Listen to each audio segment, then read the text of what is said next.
In this video, I'm going to show you how to model selling a property and buying another one, which is a common question. So I'm going to do this not in the base plan itself. I'm going to create a what if, and what ifs are there for when your clients ask you those questions. What happens if we do this, or what happens if we do that? So that's the idea of it. It's just creating a scenario. So I'm going to click on a what if, and in this case I'm going to show you how to actually do the mechanics of a downsize. So we're going to sell their current home and buy a new one.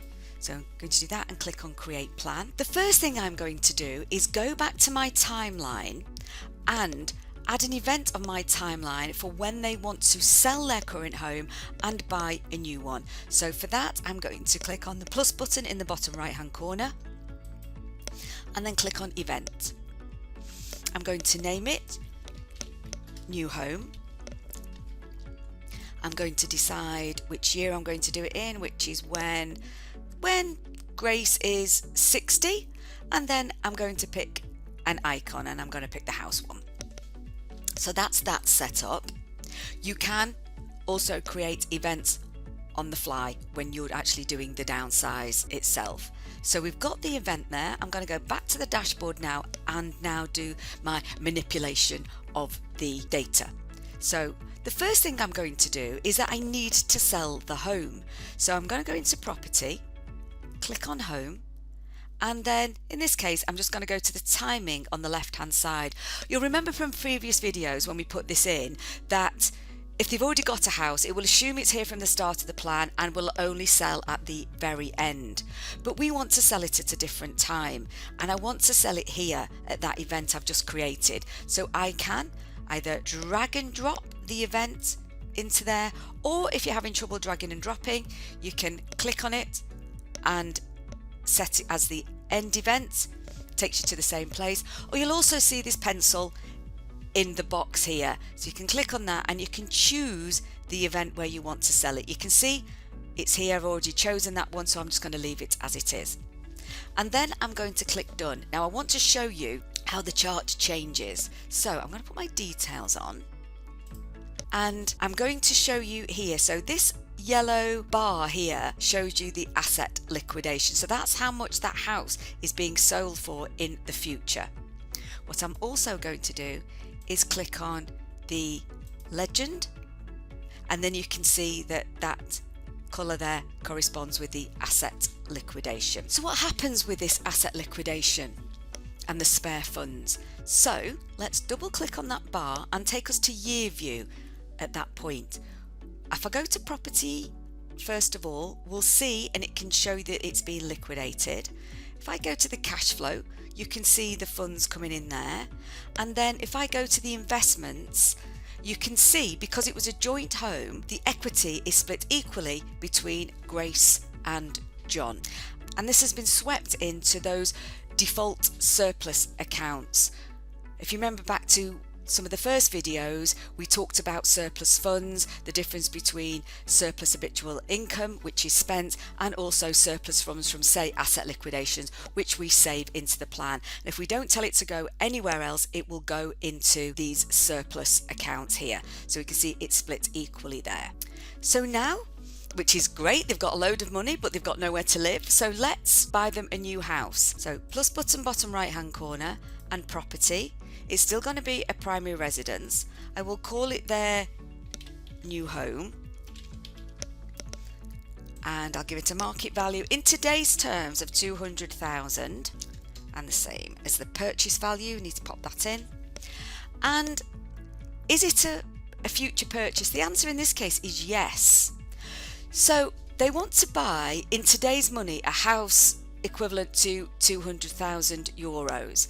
So there it is. We're going to leave it as a present value, and then between now and when it's purchased, that 200,000 will increase by the inflation rate that's come through from your plan settings, and once it's bought, it will grow at the growth rate here, which again has come through from your plan settings.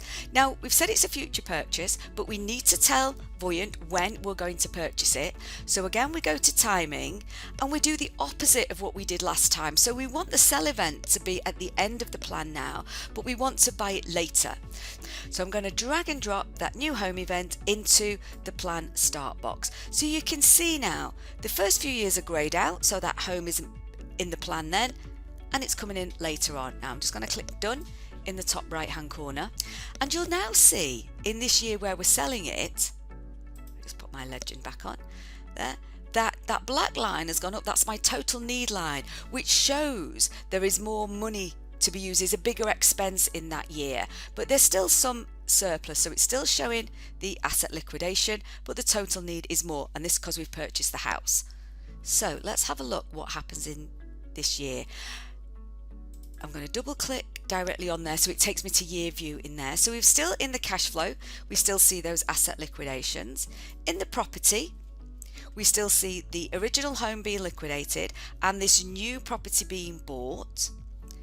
In expenses, we'll see that new property being bought, and that's what indicates why that black line has gone up there. And then in investments, you'll see there's less surplus, but it still goes equally into their respective default surplus accounts. Now, taking it one step further from there, you might not want that nearly 200,000 euros being sitting in a cash account, so you can invest it. So I have got, they are in single names, but let's just use these for now. I could invest that surplus. So let me show you how you would do that. So you would go to the plus button in the bottom right hand corner and choose transfers, and then you're going to transfer to, I'm just going to pick one of the investment accounts. Let's pick John's exit tax account. You will probably have a joint account for this. And then it's coming from, now this is important, before it gets swept into those default surplus accounts, it is actually hanging around in all surplus. So that's where we choose. Okay, it only goes into the default surplus accounts at the very end of the year if we've not got any other instructions.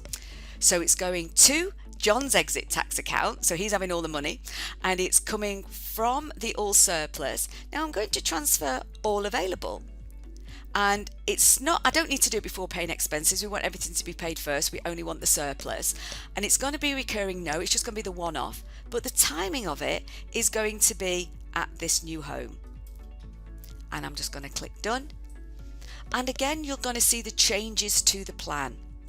So the black total need line has gone right over the top because we're doing something with all of that money. So again, if I double click here to take me to year view directly to that year, that hasn't changed. In cash flow, the asset liquidation, the property, we're still selling it, we're still buying a new one.